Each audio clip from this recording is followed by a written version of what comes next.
800 কোটি টাকা উঠিয়েছে। এখানে আরো 26টা কোম্পানির নাম আছে যারা 1900 কোটি টাকা উঠিয়েছে। এখানে আরো আছে যারা 2000 কোটি টাকা উঠিয়েছে। মানে স্পিকার, সংসদ বা আমাদের গভর্নমেন্ট থেকে, সরকার থেকে বলা হলো, রেগুলেটর লাগানো হলো, এটা লাগানো হলো, অনেক কিছুই দেখেছি আমরা। পরে আবার সিসিটিভি ক্যামেরাও লাগানো হলো। এই টিভি ক্যামেরাগুলি যদি এই কালপ্রিটদের বাড়ির সামনে লাগানো হতো তাহলে দেখা যেত এই টাকাগুলি কোথায় গিয়েছে। মাননীয় স্পিকার, একটা ইনভেস্টিগেশন কমিটি করা হলো, সেটা রিপোর্ট দেওয়া হলো।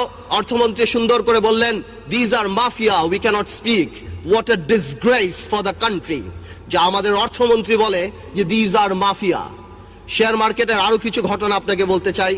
কয়েকদিন আগে পেপারে দেখলাম আমাদের বাংলাদেশ ব্যাংকের গভর্নর, কি নাম, ডক্টর আতিয়া, তাকে ইন্দিরা গান্ধী অ্যাওয়ার্ড দেওয়া হচ্ছে।